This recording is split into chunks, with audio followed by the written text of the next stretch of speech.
más en el programa de hoy, pero también le pido la comprensión del caso porque más allá de ser una entrevista, en fin, una primicia o lo que fuera, es importante para que los actores periodísticos y políticos podamos conocer a este nuevo gobierno. Estamos en realidad definiendo los límites y por eso era importante tratar de sacar las respuestas del caso del presidente del Consejo de Ministros.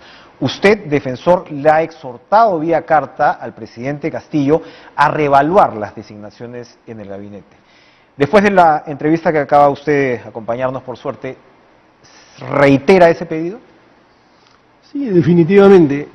Nosotros hemos enviado una comunicación al presidente de la República con el propósito de que el presidente haga un control que está obligado a hacer, un control de legalidad, de constitucionalidad y de ética pública. Los integrantes del gabinete tienen que cumplir ciertos estándares constitucionales, ciertas normas que literalmente están establecidas y ciertas conductas debidas que se compaginen con las políticas públicas. Hemos dicho al presidente que desde luego el partido que ha ganado es Perú Libre y tienen desde luego derecho a implementar sus políticas y también armar sus equipos. ¿Quién puede cuestionar eso? Eso es tan claro como que usted y yo estamos conversando.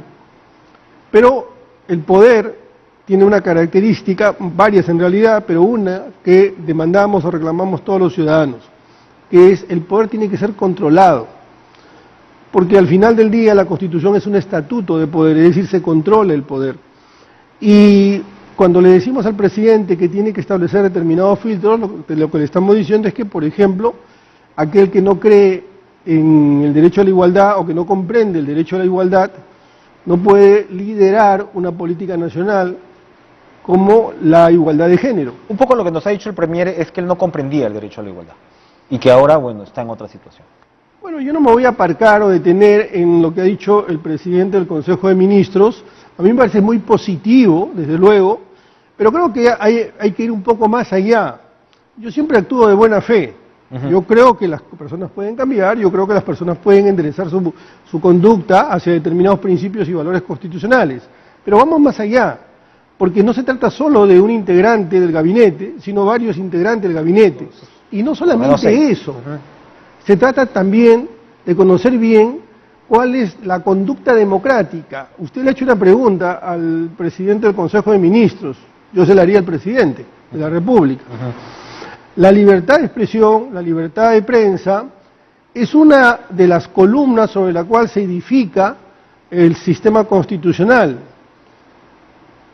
El poder tiene que ser transparente, el poder tiene que rendir cuentas, el poder tiene que someterse a una vigilancia periodística ciudadana. Así como se van comprendiendo determinados principios y valores, este valor tiene que comprenderse. Y sería enormemente positivo y además alineado con la Constitución, que se entienda. Para encuadrar bien esto, defensor, porque es muy importante los términos, lo que usted está señalando sobre los filtros, sobre los estándares, sobre las propiedades que tienen que tener los miembros del Consejo de Ministros. Le hemos planteado al Premier Bellido los casos de 2 o 3 ministros y la respuesta siempre ha sido: se está cumpliendo con la normativa.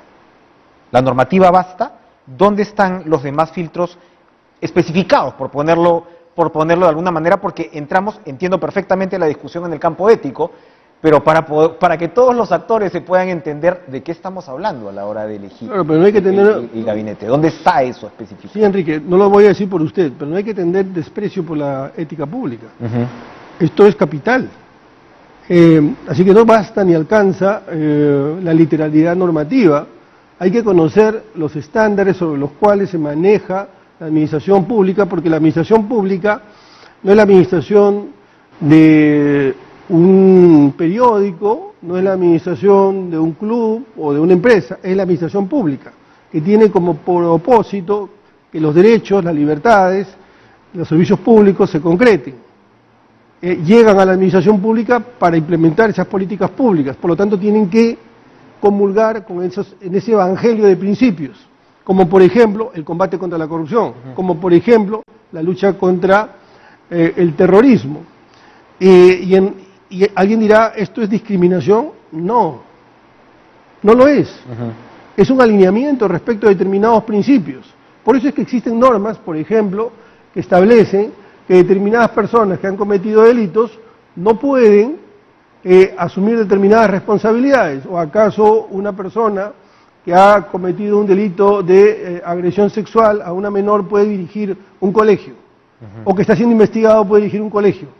Alguien dirá, ¿y qué hay con el principio, y qué hay con la presunción de inocencia? No hay derechos absolutos. ¿Usted esperaría una respuesta del presidente de la República? Usted es el defensor del pueblo. La Defensoría del Pueblo es una institución que precisamente dentro del Estado le dice a las instituciones del Estado y efectivamente expresa los contrapesos que tiene que tener una democracia. Y un poco en la línea de lo que yo le afirmaba al final al primer ministro con respecto al mismo IRTP. El presidente debería responder explícitamente a su pedido.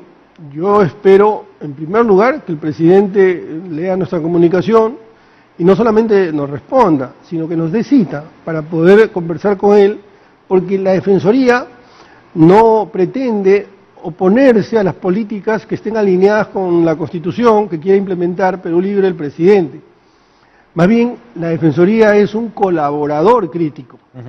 Y queremos, desde luego, colaborar con el gobierno. Creemos que el presidente tiene una gran oportunidad de unir al país, de enderezar al país a partir de estos principios, de estos valores, y dejar atrás estos 5 años donde ha habido una confrontación entre el legislativo y el ejecutivo, y en el medio los ciudadanos, deteriorándose su salud, su economía, sus derechos.